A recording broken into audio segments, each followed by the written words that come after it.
کتابوں کا بستہ اپنے پیچھے لے کر کے جاتے ہیں، اپنے پیچھے ٹانگتے ہیں، پھر وہ کالج یونیورسٹی اسکولوں میں جاتے ہیں۔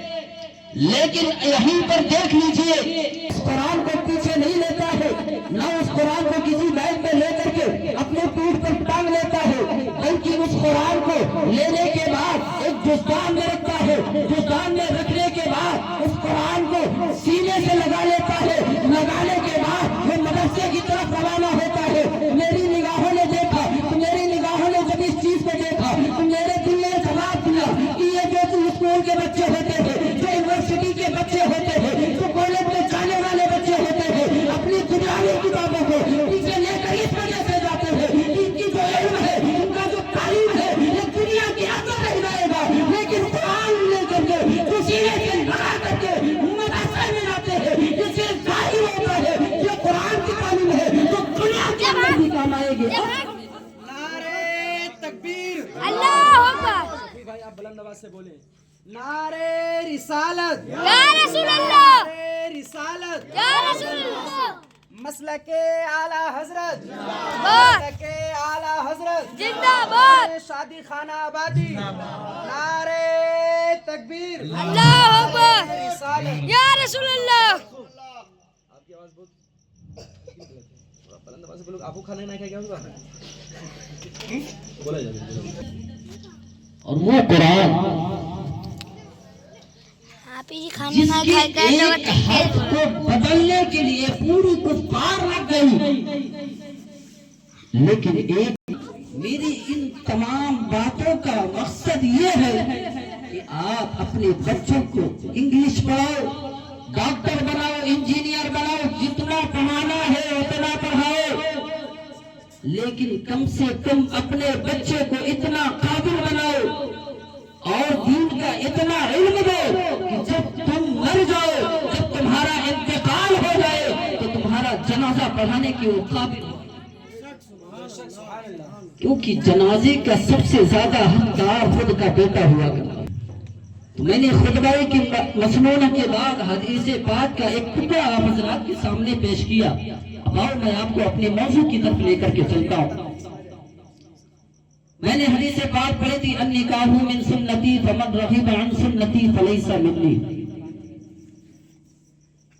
النکاح من سنتی، سرکار فرماتے ہیں حدیث پاک ہے النکاح من سنتی، نکاح میری سنت ہے، فمن رغب عن سنتی، اور جس نے اس سے رغبت کیا یعنی اس نے نکاح نہ کیا، فلیس منی، تو وہ مجھ میں سے نہیں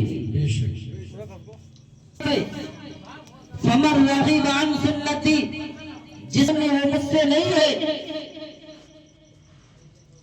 تو نکاح کرنا یہ سرکار کی سنت ہے، صرف نکاح کرنا سرکار کی سنت ہے، اس میں ڈی جے بجانا سرکار کی سنت نہیں ہے، اس میں ڈھول تماشے کرنا سرکار کی سنت نہیں ہے، اس میں مہندی لگانا سرکار کی سنت نہیں ہے۔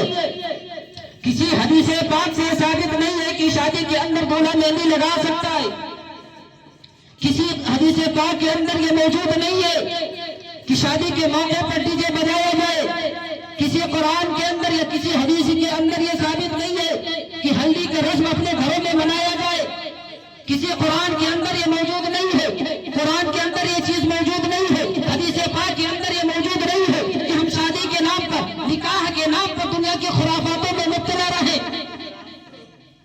ارے جو چیز سرکار کی ڈھول سب سے پہلے کہاں بجایا گیا؟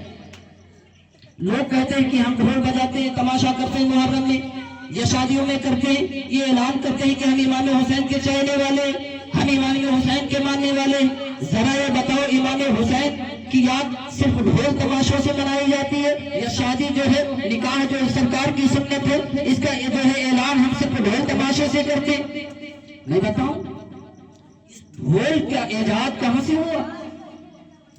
جب حضرت امام حسین کو شہید کر دیا گیا، جب امام حسین کو کربلا کے میدان میں شہید کر دیا گیا، امام حسین کے خاندان کو کربلا کے اندر شہید شہید کر دیا گیا.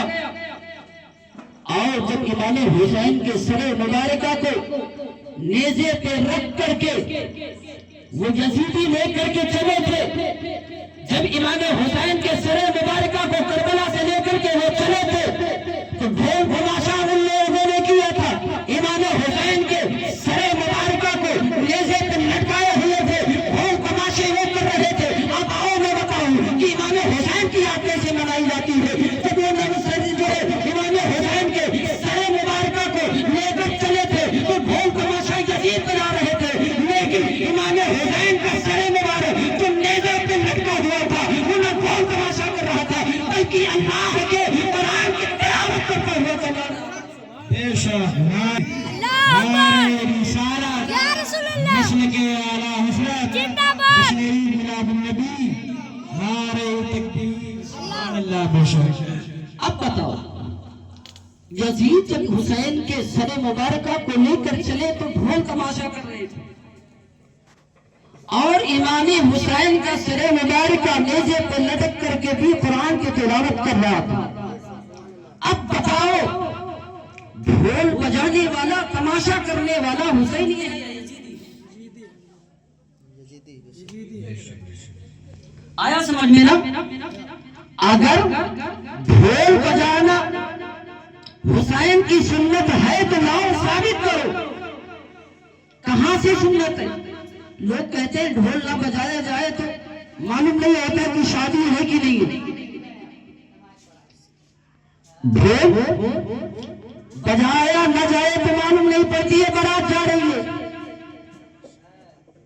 پہلے بھی صحابہ کرام کی شادیاں ہوا کرتی تھی. اور اسی کربلا کے میدان کو میں ایک چیز بتاؤں، جب امام حسین کے قافلے کو لوٹا گیا تھا، جب امام حسین کے قافلے کے اندر آگ لگائی گئی تھی، آپ کے قافلے کو جلایا گیا تھا، یعنی جب آپ کے تمام رشتہ دار و اقارب تمام لوگ شہید کر دیے گئے تھے، صرف جو بچی تھی وہ عورتیں اور بیمار امام زین العابدین. تو ان یزیدیوں نے جب حملہ امام حسین کے خاندان کی عورتوں پر کیا، ایک ظالم نے حضرت سکینہ جن کی عمر تقریباً بچپن کی بتائی جاتی ہے، تقریباً 3 سے 4 سال یا 5 سال جو بھی، جب اس یزید نے حضرت سکینہ کے جو ہے گالے مبارکہ پر کھینچ کے تھپڑ مارا، آپ کے سر مبارکہ سے دوپٹہ ہٹ گیا تو آپ کے پردے کا عالم یہ تھا کہ آپ کے سر مبارکہ سے جیسے ہی پردہ ہٹا آپ نے اپنے سر مبارکہ سے بال کو لٹکایا اور اپنے جو ہے چہرے کو بند کر لیا تاکہ کسی یزید کی ان کے چہرے پر نظر نہ پڑ جائے. اب آپ ذرا سوچو، ہماری ماں اور پہلے کس قدر اپنے جو ہے جسموں کی نمائشیں کرتی ہوئی نظر آتی ہے، میلے کھیلے کے نام پر اپنے جسم کی نمائش کرتی ہوئی نظر آتی ہے. ہمارا شریعت یہ کبھی اجازت نہیں دیتا ہے کہ ہماری ماں اور پہلے بے پردہ ہو کر کے کسی میلے کے اندر جائے اور اپنی عزت کو نیلام کرتی ہوئی نظر آتی ہے. بے شک سبحان اللہ زندہ باد. سبحان اللہ. سبحان اللہ. لیکن آج شادیوں کے موقع پر، میلے کے موقع پر، عید بقرعید کے میلے کے موقع پر نہ جانے کتنی خرافاتیں پیدا ہو کر کے جو ہے ہمارے اندر بسی ہوئی. میرے بھائیوں، آپ تاریخ اٹھا کر کے دیکھو کہ ہمارے دین نے ہمیں ہر قدم پر چلنے کا سلیقہ سکھایا. صرف ہمیں بتایا نہیں بلکہ ہماری اسلاف نے اس کو کر کے دکھایا. آج لوگ کہتے ہیں سرکار نے 11 شادیاں کی، اسلام میں 4 شادیاں جائز ہیں، ہم بھی کر سکتے ہیں. جب سرکار نے 11 شادیاں کی ہم بھی کر سکتے ہیں، ہم سرکار کی امتی ہے. ذرا یہ سوچو کہ سرکار کی تم برابری کر رہے ہو شادیاں کرنے میں، لیکن کبھی آپ نے یہ سوچو کہ سرکار نے جو شادیاں کی تھی تو بیبیوں کے ساتھ وہ کیسے پیش آیا. میں بھی کہہ رہا ہوں کہ شریعت سے 4 شادیاں جائز ہے. ایک مرد باعورت ایک وقت میں 4 عورتوں سے شادی کر سکتا ہے، بشرطے کہ اس میں انصاف ہونی چاہیے. یہ نہیں کہ ہم نے ایک شادی کی پھر دوسری شادی کر لی، اب جب دوسری شادی کی تو ایک عورت سے دوری اختیار کر لی، دوسری کو ماننا شروع کر دیا. ہمارا اسلام ہمیں انصاف کرنا سکھاتا ہے. اگر آپ 2-3 شادیاں کر رہے